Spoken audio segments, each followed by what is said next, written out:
Shock! Lukashenko has been pressured. The Russian Federation has dragged Belarus into the war, a new staging ground and a new threat from the north. And the threat is real. Ukraine has a new ally. And how is this connected to air defense? At the same time, Ukraine is massively ramping up its military-industrial complex. The facts will surprise you. And Russia has already called the new large-scale operation of the Ukrainian armed forces Web 2. Everything was on fire. Israel surprised everyone. And what is the fate of the Israeli patriots? Meanwhile, the Ukrainian ballistic missile, its range and power are terrifying. Ukraine has never seen support like this before. An unprecedented number of drones from London. You'll learn about all this in the new episode of Hotspot. Shock! The Kremlin is opening a new front. Lukashenko is dragging the war in. Russia is preparing a new attack from the territory of Belarus. This is no longer an exercise, but real combat coordination. EU, get ready. Zelensky shocked everyone. The threat is more than real and extremely serious. The offensive will move on to Europe. The Kremlin's decision has been revealed. Details in the report. Russia is planning to drag Belarus into the war and is already preparing a new attack from its territory this summer. President Zelensky stated this during his speech at the 3C summit. According to him, the planned joint exercises of the aggressor country and its satellite pose a real threat that must be taken seriously. The same kind of exercises, which the participants called just exercises, turned out to be real combat preparations before the invasion of Ukraine. And that's usually how they start a new industry. This is how her new attacks usually begin. But against whom this time, I don't know. Ukraine, Lithuania, Poland. God willing, it won't happen. But all of you must be prepared. All our institutions are ready to cooperate. Through our intelligence services, we are ready to share information about threats in our region. We also propose to intensify cooperation between security advisors so that each country can help bring this war to an end through diplomatic means. The Zapad 2025 exercises are scheduled by the countries for September, and this means, according to experts, that the first Russian troops will begin arriving on Belarusian territory as early as July. The total number of troops participating in the exercise has not yet been officially announced. At the beginning of the year, the Belarusians stated that these exercises would be the largest ever. Now, anonymous sources have told the Belarusian opposition media outlet Zerkalo that we are talking about 100,000 military personnel. According to the information we have received, it is possible that these exercises will take place in so-called triangles. The first triangle is the border area of Belarus, Lithuania, and Poland, the well-known Suwałki corridor. The second triangle is the junction of the borders of Ukraine, Poland, and Belarus. Accordingly, if the main exercises are held there, the European Union will be forced to move its reserves to protect against a possible potential strike at this section of the border. And Ukraine will be forced to deploy part of its reserves to defend the Ukrainian border from the Belarusian side. I'm not ready to say whether aggression will be used or not, but the very fact of creating these threats and risks will lead to certain consequences. Because if Ukraine is forced to pull some of its reserves, it will have fewer forces and capabilities to defend its territories at the front lines and to liberate its territories. I think this might be the intention of both Putin and his ally Lukashenko. It is known that for the Zapad 2025 exercises, the Belarusians are trying to attract international observers. Already the media are reporting that representatives from Hungary and Slovakia will be monitoring how the Union state plans to advance westward. There were also observers at the large-scale exercises in 2021, and in fact, they were watching the plan for the destruction of Ukraine. Exercises are a method of putting pressure on countries and clearly demonstrating military capabilities, because after them some kind of ultimatum might be issued, or it could even be announced during these exercises. If it is not accepted, then these exercises could potentially escalate into open aggression or even more serious conflict with significant consequences.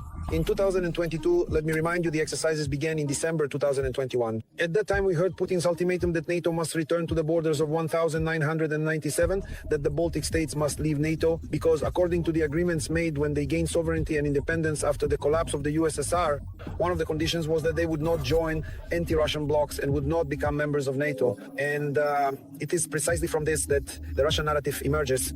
These exercises also stem from this.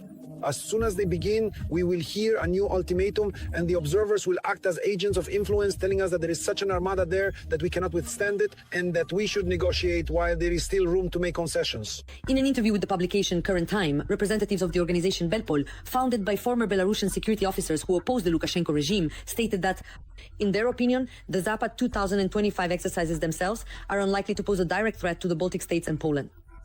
But the military power in Minsk is only gaining momentum. By the year 2028, Belarus will have the capacity to produce approximately as many as 300,000 rocket projectiles annually for the Grad system, as well as around 450,000 artillery shells each year in total.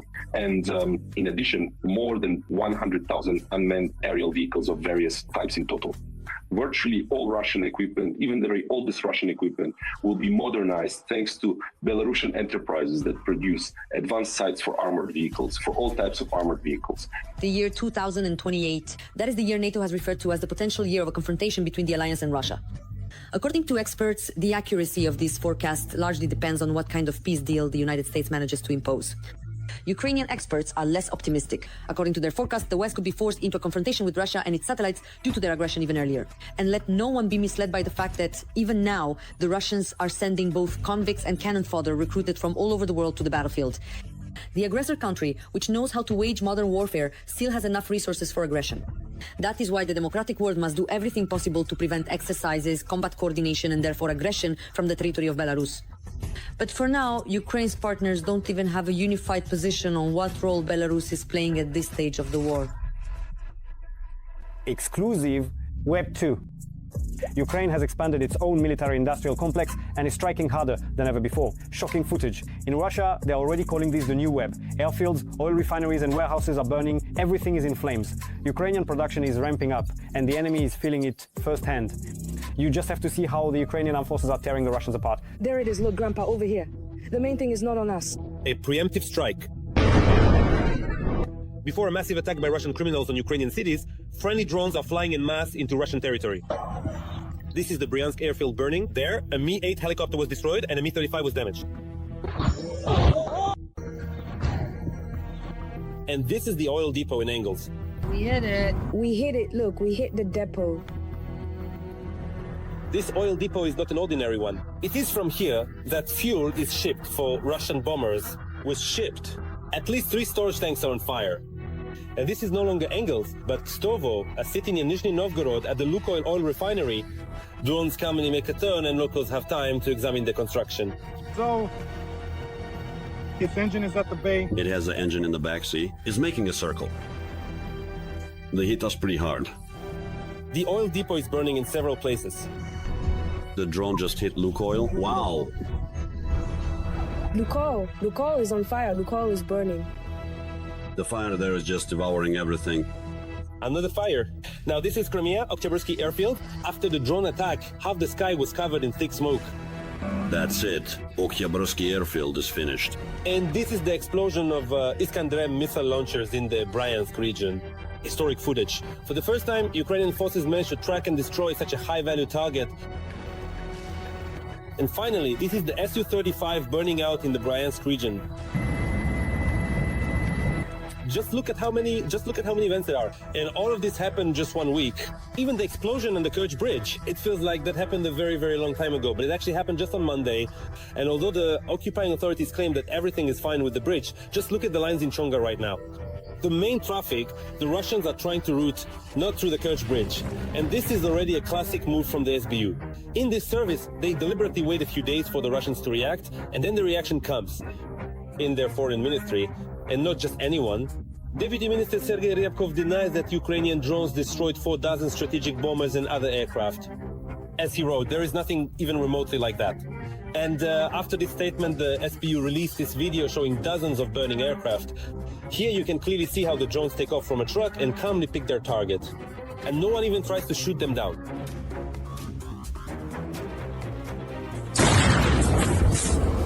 The Russians are trying to hide the scale of the disaster. They dragged old, supposedly decommissioned planes to the site of the destroyed ones. Look, everything is in place. And the surviving aircraft were relocated to the most remote airfields. They even found one Tu-160 all the way in Anadyr. That's 6,600 kilometers from Ukraine. And most importantly, there isn't a single road near that airfield. It's impossible to get there with a truck carrying drones. They've literally driven their planes to the edge of the world. There's a 10-hour time difference. Just think about it. Only a week ago, the Russians were calmly, openly delivering missiles to their airfields, and today they're hiding the planes themselves at the edge of the world. By the way, trucks, obviously, they are becoming that trump card which the President of the United States, Donald Trump, questioned us about so persistently and for so long. Just think about it. It was a truck that delivered explosives to that very Kerch bridge in 2023. And in 2025, trucks brought in hundreds of drones that destroyed part of the enemy's strategic aviation. But what are we supposed to do when we aren't given long-range missiles? So then how are we supposed to deliver explosives to enemy depots, oil storage facilities, and airfields? Notice that almost none of the world leaders are eager to comment on the special operation Web. They are still shocked by the ingenuity of the Ukrainian special services. This is a new tactic that forces all of them to come up with new ways to counter such special operations. But the Ukrainians keep coming up with new ones. On Saturday, dozens of drones flew out from several cars of a military train, destroying almost all the military equipment, 13 tanks and several other armored vehicles. You could call it Web 2. And by the way, it was the occupiers themselves who reported this. Israel, Ukraine's covert ally, surprised everyone. Incredible facts have surfaced about Israel transferring Patriots to Ukraine. Tel Aviv's secret game has been exposed. More and more evidence points to covert support for Ukraine's air defense. All the cards are on the table. What is Israel planning and how will it affect the war? We explain in this episode. Patriot air defense systems in Ukraine, the Israeli connection and Tel Aviv's response, information about the possible transfer of Patriot air defense systems from Israel to Ukraine has sparked a wave of conflicting statements. Initially, it was reported that these systems could reach Ukraine through third countries, particularly through the United States of America. However, the Israeli Foreign Ministry officially denied that such a transfer had taken place. According to experts, there are many indications that the Patriot systems could indeed have been sent from Israeli territory. Stockpiles of weapons belonging to the United States Central Command are stored in warehouses in Israel. These arsenals have been used before, including to supply the military needs of US allies. This may refer to air defense missile systems that were supplied to Israel back in the early 1990s during the Gulf War. At that time, the United States provided protection for the Jewish state against possible attacks from Saddam Hussein in exchange for Israel's neutrality. These systems were new at the time, but have become significantly outdated since then. Israel has developed its own modern multi-layered air defense system, which includes components such as the Iron Dome, David Sling, and Arrow. Now, the old weaponry no longer holds strategic value for Israel and, according to analysts, has been returned to the United States. The American side has since disposed of it at their own discretion. Part of it was transferred to European allies, while another portion may have ended up in Ukraine. Israel, for its part, has formally distanced itself from this process, citing a desire to maintain neutrality: Israel, Russia, and Iran. A fragile balance in the Middle East, Israel's refusal to directly acknowledge the transfer of weapons is linked to its sensitive foreign policy position. Experts agree that Israel is not interested in escalating tensions with Russia, especially given Moscow's active support of Iran. Today, Russia and Iran are closely cooperating, exchanging technologies including in the defense sector and, according to some reports, in the nuclear field as well.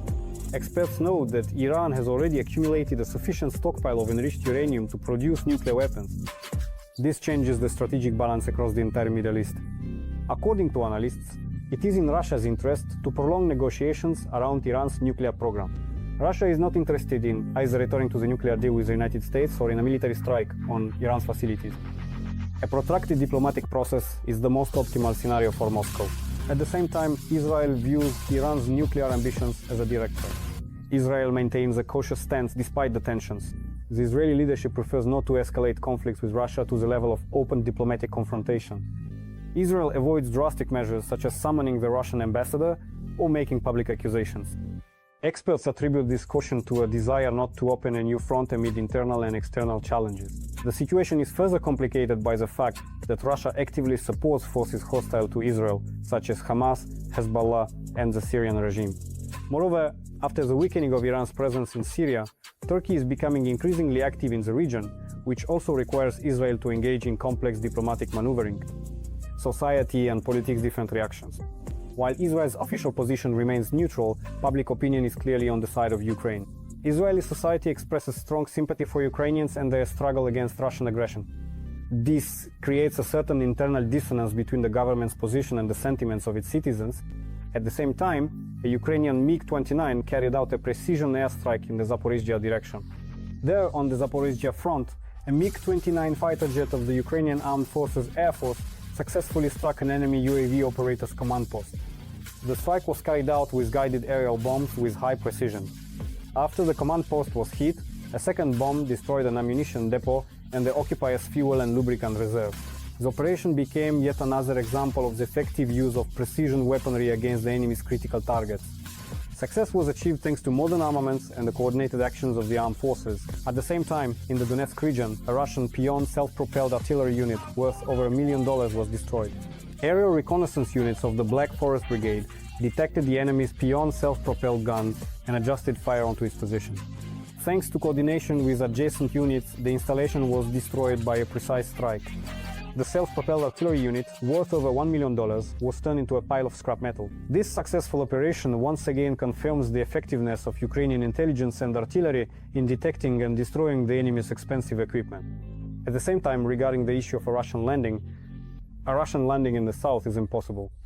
There are no submarines in the Black Sea, and any landing operation is doomed to fail. Amid statements about a possible attempt by Russia to attack Odessa, experts agree on one thing. At this moment, not a single Russian submarine or surface ship capable of supporting a landing operation has been detected in the Black Sea. The last departures of minesweepers from Sevastopol took place several months ago. And since then, in open waters, the Russians have only deployed small boats like the Raptor or Grashonok, which serve exclusively patrol functions. This indicates a loss of control over the waters and a fear of Ukrainian means of destruction. As for the possibility of a landing operation on Ukraine's southern coast, experts believe this is a completely unrealistic scenario. An amphibious operation requires significant superiority, thorough preparation, and maritime dominance, none of which are currently present.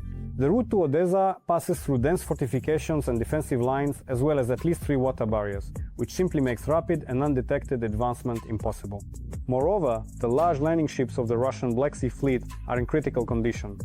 Due to the lack of spare parts and sanctions, their repair is virtually impossible, which simply renders these vessels unfit for combat use. All of this once again confirms that the scenario of a naval invasion in southern Ukraine is more propaganda than reality. That's all for today. Tune in tomorrow for more news. Every voice matters. Join our community, support independent journalism and help us bring you the truth from Ukraine. Become a member of Ukraine Today. Join us now. Ukrainian ballistic missile, domestic engineers have already tested it in combat conditions. The terrifying range and power of this weapon are changing the balance on the battlefield. An incredibly important development by Ukrainian engineers. Learn more about it in this episode. At a time when Russian aggression continues unabated, Ukrainian long-range weaponry is becoming not only a symbol of strength, but also a real guarantee of security. Our missile program has good momentum. And although this is a difficult task, we are gradually getting closer to being able to use our own missiles rather than relying solely on supplies from our partners. Not just investing in missiles provided by others. In 2025, there was a breakthrough in the production of Ukrainian missiles. The greatest anticipation was around the production of a domestic ballistic missile. And now this has happened. I believe that the supervisors made a good choice, both in separating the program from other programs and in assigning each missile system and missile type its own supervisor and manager. This is a positive development. As far as I know, in mid-May, tests were conducted that are considered extremely successful. The missile traveled almost 300 kilometers and destroyed a Russian command post. And it is very important that this was a combat use. A Ukrainian-made ballistic missile covered almost 300 kilometers and destroyed a Russian command post. The warhead of this missile weighs over 400 kilograms, and this is a very powerful arsenal. For comparison, the new American ballistic missile has a warhead of only 91 kilograms. It's clear that this will be a powerful weapon for us. I hope that we will continue to move forward. President Volodymyr Zelensky has repeatedly said that the Ukrainian ballistic missile is already on its way. I've instructed that separate funding be allocated to our Ukrainian ballistic missile program to speed up missile production. One of the versions currently circulating claims that the Ukrainian armed forces have been attacking enemy targets with ballistic missiles for a year already. After all, many experts and analysts have, from time to time, been unable to identify the weapon used to destroy enemy targets. The first announcement of successful results was made by the president, I believe, sometime in July or August of last year. And since then, there have been several instances when strikes on Russia led to the assumption that Ukrainian ballistic missiles were involved in these attacks on Russia. A domestically produced ballistic missile is truly a breakthrough for the Ukrainian defense industry. Ukraine had been working on such projects even before the war began, and some of these projects were already at a stage of near completion, that is, at the prototype level, ready to be adopted into service. Ukraine needs to develop its own missile program. In this missile program, which essentially happened in 2023, all the projects that were in a more or less prepared or finished state were revived, and they were used to work on developing Ukraine's own ballistic missile. Some have speculated that this refers to the Ukrainian Sapsan ballistic missile system, which the president of Ukraine mentioned last year. Nowhere is it stated what kind of missile this is, what it will be called, or its exact specifications. In fact, it's more likely that the internal components have, and now all the necessary organizational and management structures have been established to actively move this project forward. After successful testing, the Ukrainian ballistic missile and tactical system is expected to go into mass production. The optimal option would be a missile with a range of up to 700, well, around 700 kilometers, and a warhead with a good guidance system that ensures high accuracy with a payload of at least 200 kilograms. Of course, if it's more, that's even better. This would allow us to deliver serious strikes against the entire military-industrial complex of the enemy. A missile with a range of 300 kilometers and a 400-kilogram warhead, as stated in the specifications for this missile, will enable us to destroy targets at operational and tactical depths.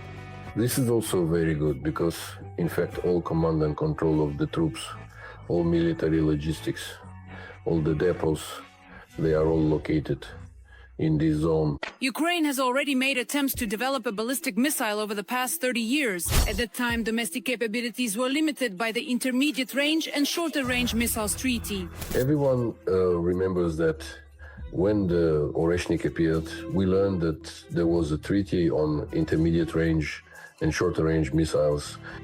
What was it about? It stated that the countries in this case, the parties to the treaty, were Russia and the United States would not develop intermediate range missiles. And an intermediate range missile, meaning ballistic missiles, refers to those with a range from 500 to 5,500 kilometers. And when Trump, during his first term as president, learned from intelligence that the Russians were developing the RS-26 missile with a range of less than 5,500 kilometers, he broke off, withdrew from this treaty, and then Russia also withdrew from the same treaty. A country undertakes the obligation to produce missiles with a range of no more than 500 kilometers, but only for domestic use. If they produce them for export, then the range must not exceed 300 kilometers. So I think that the Ukrainian development of a ballistic missile is currently within the framework of export restrictions, but I am almost certain that its range will be increased to 500 kilometers. The Ukrainian defense industrial complex is making successful progress in developing weapons. I think it will evolve towards a 500-kilometer range. Perhaps the warhead might be slightly reduced, but I think most likely, even without reducing the warhead, Ukraine's missile program is a strategic factor in the country's security. This is a breakthrough and a trump card in the hands of a country defending itself against Putin and his military machine. The development and production of Ukrainian missiles will allow the country to independently address the destruction of Russia's military capabilities in its aggressive war against Ukraine. The United Kingdom has made its decision. Ukraine's partners have woken up. The stakes are rising. London has announced drone deliveries on an unprecedented scale. Ukraine has never seen support like this before. But will this be able to radically change the situation on the front lines? That's what we'll discuss in this video. 10 times more drones for Ukraine. The United Kingdom has announced a significant increase in drone deliveries for the armed forces of Ukraine. The United Kingdom is strengthening its support for Ukraine by supplying hundreds of thousands of additional drones this year and completing an important stage in the delivery of critically needed artillery ammunition. Over the course of the year, the United Kingdom will deliver 100,000 drones to Ukraine. This is 10 times more than the previously promised amount. The positive decision for Ukraine to increase the number of drones was made based on information from British intelligence about the effective use by the Ukrainian side of the 10,000 drones that had previously been supplied by the United Kingdom for the needs of the armed forces of Ukraine. The British drone package, with a total value of $473 million, is part of a broader initiative to provide military support to Ukraine amounting to $6 billion. When we are directly threatened by states with advanced military forces, the most effective way to deter them is to be prepared and to show them that we are ready to secure peace through strength.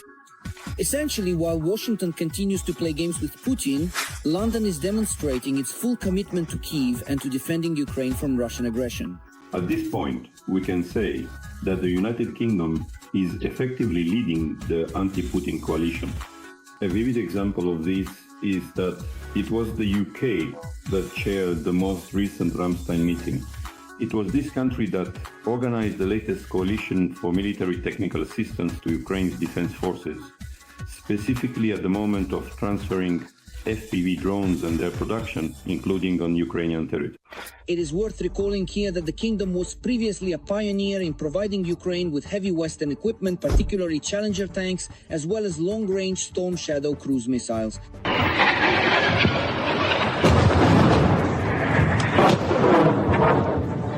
The role of drones on the battlefield against the Russian occupiers cannot be overstated. According to the head of Ukraine's security service, Vasyl Maluk, more than 80% of the occupiers' losses are the result of Ukrainian drones. When we talk about the work of combat drones, essentially, they account for about 85% of the destruction of enemy personnel, equipment, and armored vehicles. And what is very important is that the strength of Ukrainian drone systems does not rely solely on British assistance. According to Bloomberg, citing Ukraine's Center for Strategic Communications, Kyiv plans to produce 2.5 million drones in 2025. And just recently, the well-known drone operator Robert Magyar-Brody was appointed to replace Vadim Sukharevsky as the commander of the Ukrainian Armed Forces drone systems. For every 5,000 to 6,000 unique enemy targets destroyed or hit by Magyar's birds, on average, only about 10 multiple rocket launch systems are taken out each month. And only some of those are captured with a full load of 40 rockets. And when that happens, it looks like this.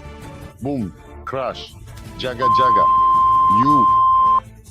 For several years now, Magyar has been advancing the interest of drone operators and unmanned aerial vehicles in the armed forces of Ukraine, including the Drone Line project, a kind of technological shield on the front line.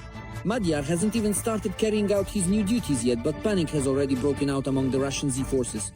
Until now, Magyar commanded the 414th Separate Brigade of Unmanned Systems, also known as Magyar's Birds, one of the largest and most effective units within the structure of Ukraine's security service SBU. Given that the Ukrainian armed forces are currently implementing the Drone Line project, which involves creating a defensive zone with FPV drones capable of striking targets at a depth of up to 10 to 20 kilometers, this appointment appears quite threatening. The enemy's assessment of the new commander of the Unmanned Systems Forces speaks for itself. That's all for today. Subscribe to the channel, like the video and leave your comments. Catch other news in the next episode of Hotspot.